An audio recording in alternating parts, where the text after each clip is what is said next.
Mengenal manusia itu sama aja kayak mustahil. Untuk mengenal pasangan kita lewat pacaran itu kurang tepat karena terlalu banyak resource yang habis di situ. Metode paling tepat itu misal kita sendiri Islam, yaitu ta'aruf gitu kan. Ta'aruf, di mana ta'aruf itu sebenarnya bukan 100% kita harus kenal, tapi kita tahu requirement kita dan requirement dia itu bisa dikompromikan gitu.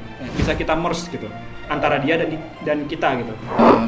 Tujuan orang-orang untuk pacaran itu memang bukan nikah ya. Untuk menikah.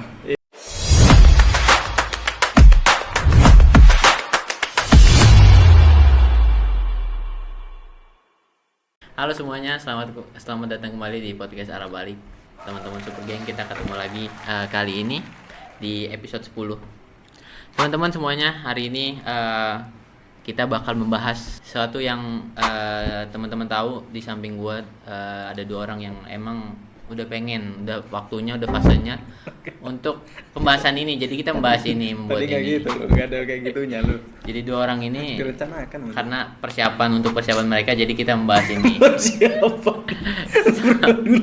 Kalau emang kita berdua. Oke teman-teman, hari ini langsung aja kita mau bahas tentang pernikahan. Menurut data tahun 2023, angka perceraian itu menurun ya dari 2022 sebelumnya. Dari 2022 yang angka perceraiannya itu 516 juta ya. Kasus terjadi perceraian di Indonesia di 2024-2023 yang dikeluarkan angkanya itu menurun 10%, jadi 463 juta angka perceraian. Nah, ini kan sangat banyak ya. Tapi sebelum masuk ke pernikahan, gue mau bahas tentang sebelum pernikahan. Jadi sebelum pernikahan tuh orang kan rata-rata kebanyakan berpacaran terlebih dahulu. Katanya pacaran bagi mereka ya adalah sebuah hal yang untuk lebih kenal lebih dalam supaya nanti pas nikah tuh udah aman gitu. Nah, kita mau bahas tentang pacaran. Kalau gue lihat angka pacaran tuh juga tinggi ya. Angka pacaran di Indonesia tuh juga tinggi. Angka pacaran? Iya, angka pacaran. Jadi persentasenya itu banyak banget itu. Enggak jauh beda sama angka perceraian gitu. Ya, kita mau bahas tentang pacaran. Menurut lo, pacaran itu untuk mengenal pasangan lebih dalam itu gimana? Sebenarnya tuh misal kita bicara tentang pacaran itu bisa bisa mengenal pasangan kita itu jauh lebih dalam ya. Itu harus ada datanya terlebih dahulu. Nah, cuman berdasarkan yang kita pelajari ya, kita ketahui, semuanya ketahui. Pacaran itu salah satu metode yang yang kurang tepat juga untuk mengenal pasangan. Nah, maksudnya mengenal pasangan itu sejauh apa kita pengen mengenal pasangan gitu. Nah, contoh nih, kita tuh sebenarnya pengen kenal sampai kapan? Itu kan nggak ketahui kan. Coba deh tanya orang tua kita semua. Itu kan mereka kan belum 100% juga kenal sama pasangannya. Ayahnya. Kenapa? Pertanyaannya kenapa? Karena manusia itu kan berkembang. Nah, perkembangan tadi itu kan ada variabel yang menentukannya. Ya. Nah, berarti mengenal manusia itu sama aja kayak mustahil untuk dilakukan dalam jangka pendek.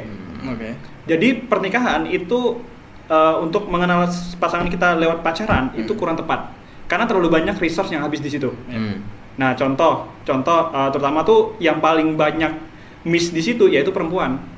Ya, karena kan perempuan tuh kan ada sesuatu yang harus mereka jaga gitu kan, dan rata-rata orang yang pacaran itu miss di situ, kehilangan suatu kehormatan yang sangat luar biasa bagi seorang perempuan. Nah, metode paling tepat itu misal kita sendiri Islam, yaitu ta'aruf gitu kan. Ta'aruf, di mana ta'aruf itu sebenarnya bukan 100% kita harus kenal, tapi kita tahu requirement kita dan requirement dia itu bisa dikompromikan gitu, bisa kita merge gitu antara dia dan kita gitu.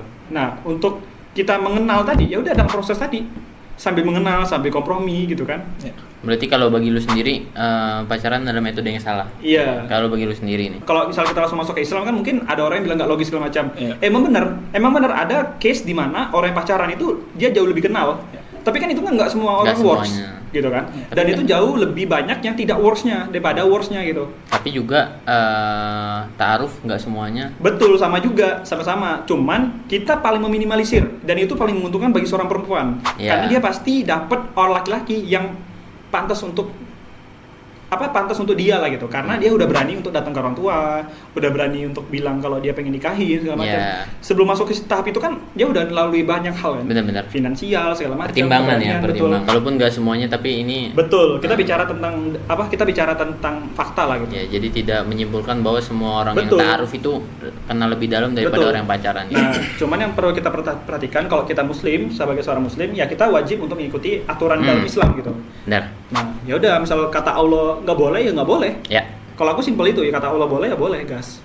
Kalau dari sisi sisi Bang Askaf sendiri gimana tentang, maksudnya ya pengalamannya maksudnya lebih banyak lah gitu kan, bukan dalam pacarannya gitu, maksudnya bersosialisasi dengan wanita itu kan, maksudnya daripada kita berdua, ya kan? Lah bro, itu sama. Ya gue nggak tahu kan, kalau gue kan makanya lu 7 tahun, 7 tahun gue di pondok, nggak ketemu cewek gitu.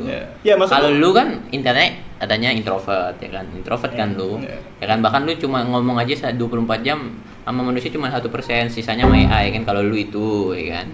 Nah kalau Bang Asyaf ini kan nggak introvert orangnya, mungkin lebih banyak gitu. Kalau menurut lu gimana? Pacaran itu untuk mengenal pasangannya lebih dalam. Tujuan orang-orang untuk pacaran itu memang bukan untuk nikah ya? Untuk menikah. Iya, banyaknya enggak ya. Bukan. Diam dulu. Ini. Menurut aku. Dan kalau misalnya kita bilang tadi metode yang tadi ya, tadi ta'aruf. Khawatirnya kalau misalnya ada nanti kita bilang ta'aruf itu menjamin apa gitu. Betul. Takutnya nanti dia secara data bisa dibuka, banyak yang miss. Iya.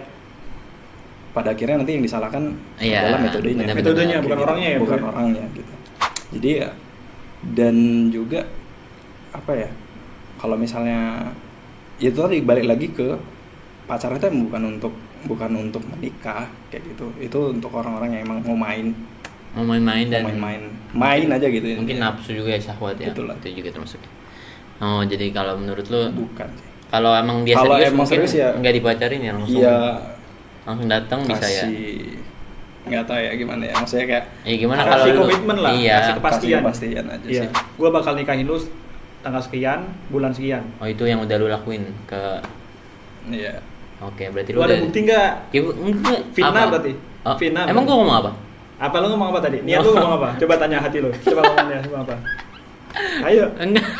Nah, gue tuh tipe yang kalau ngedeketin cewek mending langsung ke orang tuanya, karena kalau orang tuanya udah dapet ya insya Allah anaknya dapet. Jadi pacaran menurut kita bertiga sebagai orang yang nggak pernah pacaran bukan ya, bukan solusi, bukan untuk mengenal lebih dalam, bukan untuk itu. Kalau kata Ustaz Felix itu lihat tuh situ dong, pacaran tuh belajar untuk kita tuh berselingkuh. Karena nggak ada komitmen dari awal. Oh, sama aja ya, sama kayak aja, sama aja kayak selingkuh. Jadi apa bedanya dengan orang-orang yang berselingkuh gitu? Benar. Jadi jangan harap, maksudnya gini, kebanyakan kita tuh terbias ya. Iya. Terbias sama hal-hal yang menurut kita tuh kayak oke, dengan ini gua tuh bisa apa? Mungkin dia nanti bisa berubah, mungkin dari ini bla bla bla bla gitu. Itu nggak mungkin. Ya, jadi jangan berharap sesuatu yang kita tuh nggak bisa ngelakuin itu gitu. Ya. Bahkan ya maksudnya kalau dia pengen berubah ya dia berubah gitu. Okay. Maksudnya berubah gitu. Jadi jangan berharap hal seperti itu lagi gitu. Oke.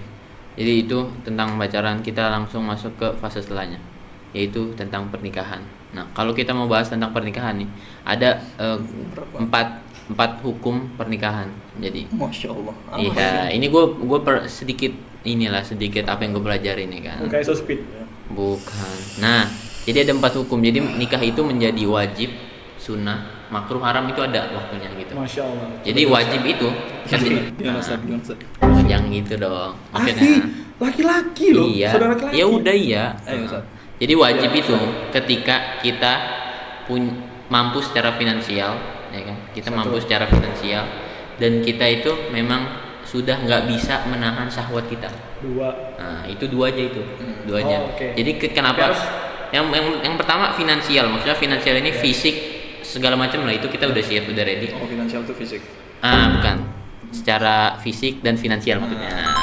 Secara fisik dan finansial itu kita udah ada. Terus kemudian yang kedua, kita tuh nggak bisa nahan syahwat kita. Okay. Nah, makanya ini jadi wajib, nikah itu jadi wajib ketika 2 ini. Karena kita udah punya finansial dan fisik yang bagus, jadi kita diwajibkan untuk nikah. Dan juga kita nggak bisa nahan syahwat daripada kita zina, ya kan? Kan kita menghindari zina itu hukumnya wajib. Yeah. ya kan, dan salah satu-satunya cara untuk menghindari zina ya menikah. Ya. Makanya kita diwajibkan menikah. Ya. Kemudian yang kedua, sunnah. Kapan menjadi sunnah? Kalau kita itu secara fisik dan finansial udah ready. Ya. Terus yang kedua, kita itu bisa menahan syahwat. Bisa menahan syahwat. Jadi kita walaupun gak nikah tapi kita bisa nahan syahwat. Jadi itu disunahkan untuk menikah. Oke. Nah, kemudian mubah, ini kan boleh ya, boleh. Mubah itu artinya boleh gitu. Mubah itu ya ketika secara finansial kita belum siap, tapi secara syahwat kita itu bisa menahan. Nah, secara finansial dan fisik ini kita belum siap-siap banget, tapi kita bisa menahan syahwat. Nah, nikah itu menjadi makruh ketika seseorang itu nggak punya finansial dan fisik yang ready, tapi dia juga nggak bisa nahan syahwatnya. Fisik dan finansialnya nggak ready, tapi dia nggak bisa nahan syahwatnya. Itu jadi makruh. Kemudian terakhir haram.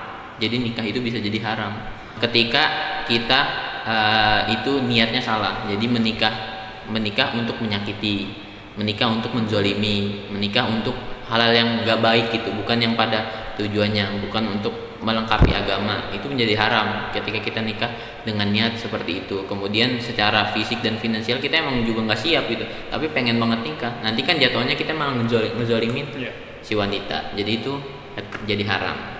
Jadi itu adalah hukum-hukum pernikahan. Jadi nikah itu bisa wajib, sunnah, makruh, mubah, dan haram. Kalau kata Gimana? apa? Ini stand up comedy. Dani Belan. Oh iya, Dani. Kata dia, kapan si laki-laki itu siap untuk menikah gitu kan? Dia punya pandangan yang agak lucu nih, Apa? karena stand up comedy ya. Iya. Kata dia, lu datang ke mall, laki-laki datang ke mall, terus lihat si laki-laki ini ketika ditanya sama SPG mall, nah kalau dia agak urung-urungan, nah itu jangan dinikahin. Karena belum siap. Gue tahu nih. Ya. Jadi simple, misal lu punya cowok gitu kan misalnya kan, Ajak aja ke mall. ajak ke mall, terus suruh mbak SPG atau bapak-bapak SPG itu tanya ke laki-lakinya. Kalau bilang oh nanti, nah kalau agak-agak gitu jangan dinikahin.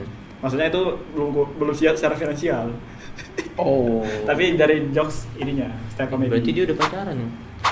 Enggak, itu kan dari pandangan itu. Ya berarti pacaran Enggak, lu itu. mau jebak gua kan? Ya berarti itu pacaran yang lu sampaikan. Enggak, makanya ini jokes. Maksudnya tuh kesiapan finansialnya tuh belum siap gitu. Jadi maksudnya kalau misal laki-laki tuh pengen beli apa sesuatu tuh tinggal beli aja gitu. Nah, itu udah pantas lah gitu untuk menikah gitu.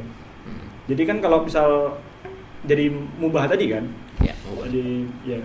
Kayak secara finansial nggak mampu, tapi Iya. dia bisa menahan syahwat. Pernikahan ini nggak sesimpel apa yang ada di pikiran kita. Pertanyaan ini beranjak dari ketika gua ngelihat status seorang ibu ya, ibu yang dia itu punya tanggung jawab tuh sangat besar gitu. Dia masih kerja tapi nggak bisa ambil cuti, ngurus anak tapi nggak bisa cuti. Jadi beranjak dari situ gua kayak mikir gitu, ternyata tanggung jawabnya tuh berat gitu sebagai seorang istri. Menikah itu bukan tentang happy doang. Ya, iya sesimpel menikah itu kayak mencari partner ya. Partner. Konsep dari Islam tadi itu kan kayak apa? Kayak nikah itu kan kayak segitiga. Allah tuh di tengah-tengah segitiga Oh, gitu iya. kan. Nah, jadi suami istri itu harus ikut semakin dekat sama Allah, semakin bagus juga hubungan mereka gitu. Tuh, karena semuanya itu tentang apa yang akan kita pelajari terus-terusan gitu. Tujuan aku sebagai suami adalah menjadikan dia ngerasa seberuntung itu. Betul. Kalau aku ya bukan banget tadi, tapi seberuntung itu. Punya Iya, punya suami kayak